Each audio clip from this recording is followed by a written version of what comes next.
Not a matter of if, but when crisis will rock your world. I'm Roshini Rajkumar, crisis strategist, licensed attorney, and host of The Crisis Files. In each case file, we explore a real-world crisis. Always looking for solutions, I often turn to thought leaders who are working to improve the world from the inside of their industries. Today, that person is Jeff Davidman. He is Vice President of Government Affairs for Delta. On his watch, Delta became the first airline in the world to purchase an oil refinery to produce its own fuel.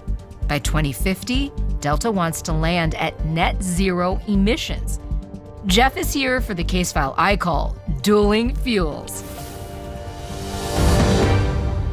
According to Our World in Data, airline fuel accounts for 2.5% of global CO2 emissions and 4% of global warming. Jeff, can you put that into perspective for us? I think the way you laid it out is exactly right. And the way I would summarize it is the airline industry is a very difficult industry to decarbonize. One of the most difficult probably in the world. And so everyone is looking at what does that mean and how do we solve, as you said, this crisis that we face in the airline industry. So to sort of put it in perspective of what is the problem we're trying to solve? As you said, Delta Airlines and most of the airlines around the world have made a commitment to get to net zero by 2050. So in order to do that, first have to say is, what do you look like today? And how do you look at that as an airline? And we are looking at it across our entire operation. So it starts by, what are the little things that we can do? Well, when you get on the airplane and you see the plastic cups and people say, why are there still plastic cups? Well, at Delta, we're now removing those plastic cups from our airplane and you're going to see new cups rolled out over the next year. We've tested them. They work, and so you're going to see them start to roll out. Removing single-use plastics from the plane is one thing that we can do. We're embedding sustainability into everything we do, not just from a Delta perspective, but our supply chain. And electrification, right? Most people are going to think this is a transportation entity. The best way to get to net zero is just to electrify airplanes. Well, what we know is we're 60 years away from electrification of aircraft that will trade places with the airplanes that you're used to flying commercially. Yeah, because today. That's a whole other technical gamble too, right? That's exactly right. And so we know we're 60 years away from that, if not more. What we can do from an electrification standpoint is what you see on the ground. So if you're at the airport and you're sitting at your gate and you're having your coffee and you're getting ready to board and you look out the window, you're going to see baggage loaders that are electric or the tugs that push the plane out from the gate. Those we've been able to electrify. That's great. The problem for that is if you think about Delta Airlines as alone and our carbon footprint, that's 2% of our footprint is what happens on the ground, or what I've just sort of laid out for you. 98% of our carbon footprint is what happens in the air. So that's really where we have to put our focus. So how do we do that? Well, we look at what we can control. Newer fleets, newer aircraft into our fleet. We can get 25 to 30% of the way there by the revolutionize our fleet. And there's a pathway to do that. And we have planes on order that are more fuel efficient, quieter, and they'll be coming in our fleet over the next number of years. We can fly the plane a little bit differently, working with our partners at the FAA. Speed up here, slow down here, take different routes. That's about 3 to 5%. So we've tackled 30% of our goal. Over 70% of that goal to get to our net zero mission is sustainable aviation fuel. It has to be looking at a new type of fuel to burn versus conventional jet fuel. That's what we're trying to get to. The problem, the crisis, as you would put it, is right now, Delta Airlines alone uses about 4 billion gallons of fuel every year. In the world, in 2023, just over 20 million gallons of SAF was produced, sustainable aviation fuel was produced in the world. So we need, not just for Delta Airlines, but every airline who wants to start to use this, we have less than 1% of the sustainable aviation fuel that we need to be able to reach our goals actually in existence today. So let's define the sustainable aviation fuel. As I understand it, this is made from non-petroleum feedstocks that reduce emissions from air transportation.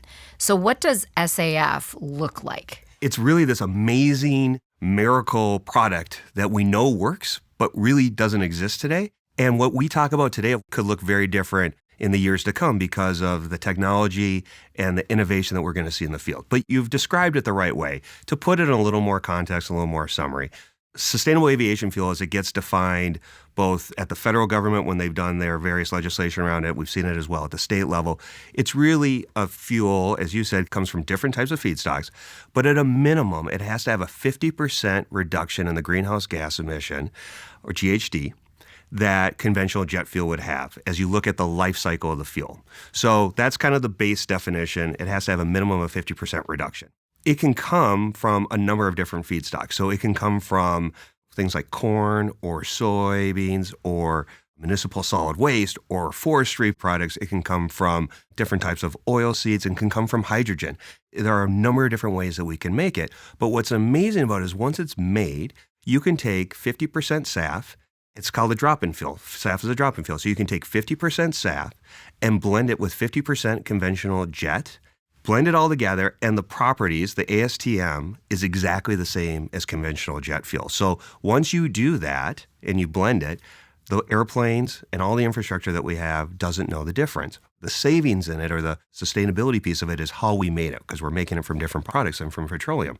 And then the emissions are so much more reduced. That's exactly right.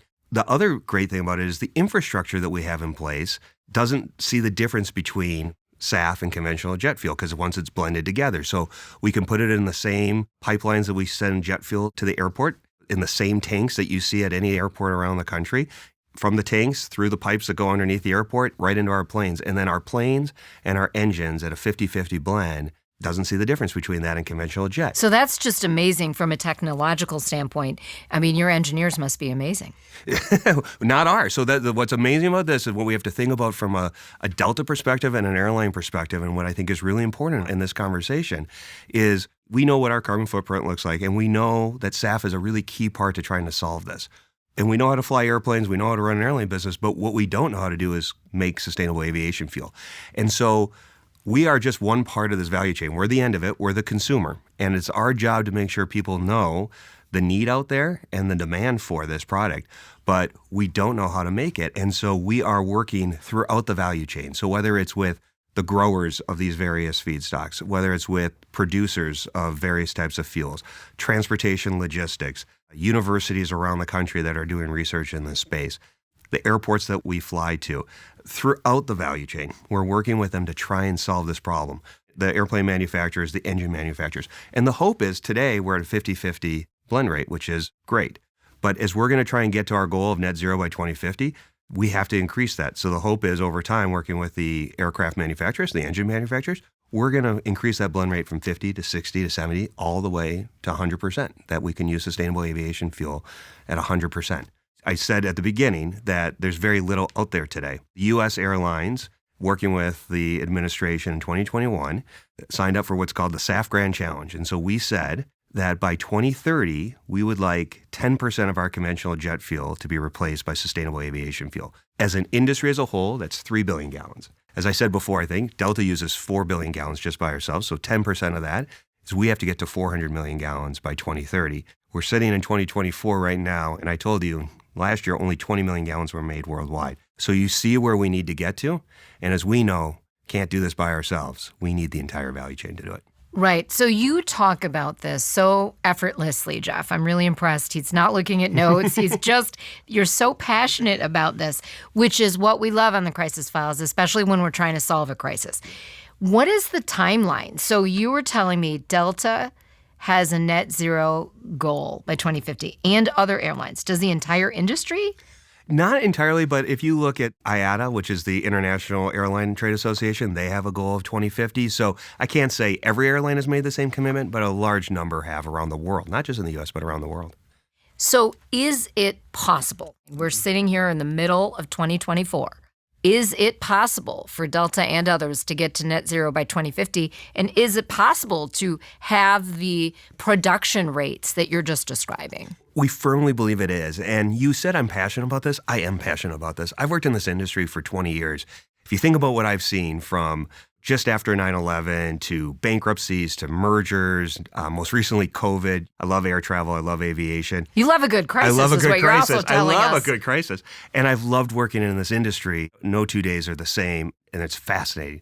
But this, by far, in my 20 years at the airline, is the most interesting issue I've worked on, because not only do we have to solve a problem that I think you've laid out so perfectly, but we have to build an entire industry to do it, and we can't do it by ourselves. And that's really difficult. I think all your listeners will know. If it's not just your company that gets to figure out how to do it and then you can do it, that's not where we sit. We know what we need to do, but we can't do it alone. And so, yes, can we get there by 2050? We absolutely can.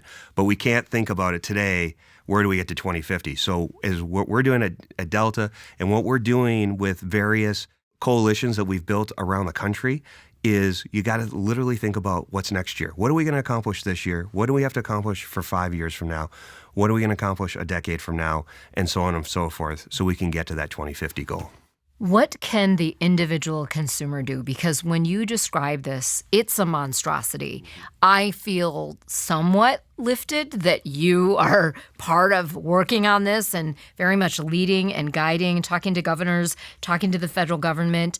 But is there anything the individual consumer can do?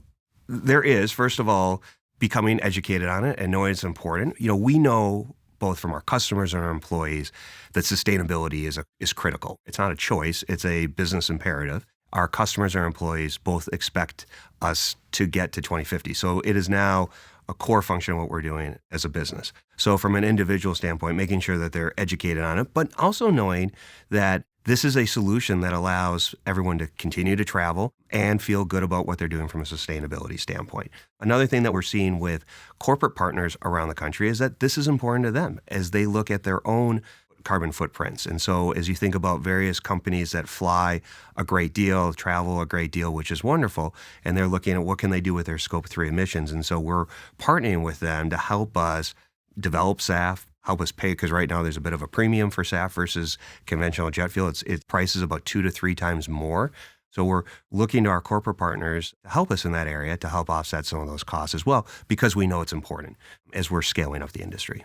Jeff, you are so passionate about this. You've set some very clear goals, but wouldn't it be great if by the time you decide to leave Delta or whatever the case may be, that this goal gets accomplished when it comes to the SAF, when it comes to net zero? No, it absolutely would be. And there's a lot of reasons for that. So the first is I think about it from a personal standpoint. You're thinking about this is a really significant challenge that nobody quite knows how to solve. So to be part of that solution, not only with your colleagues at work, but also the partners throughout that you're working with it, whether it's in the public sector or the private sector, how great will that be?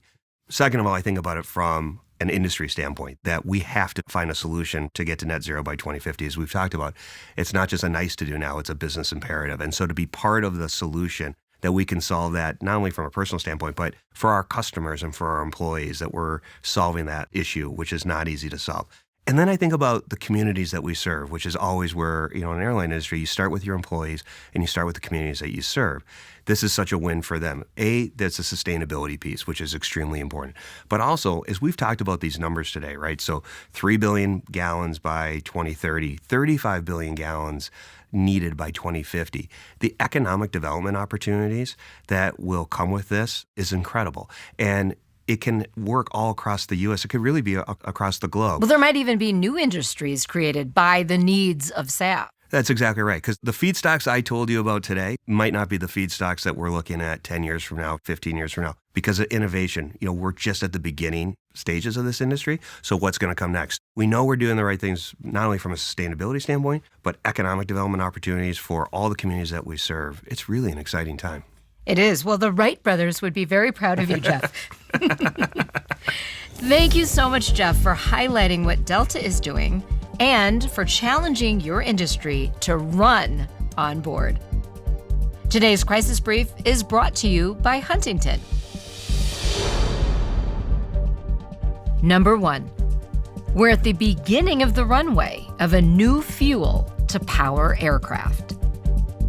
Number 2, Sustainable Aviation Fuel needs everyone in the value chain to educate themselves, come together, and find solutions.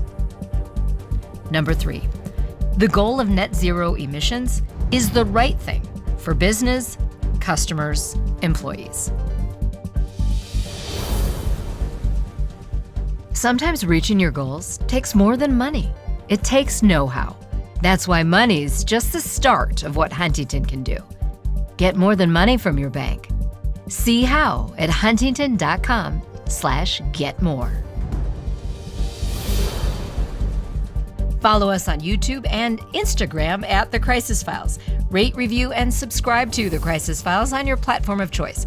Check out our website, thecrisisfiles.com to catch up on all case files in one easy spot. I'm Roshini Rajkumar. Join me next time on The Crisis Files.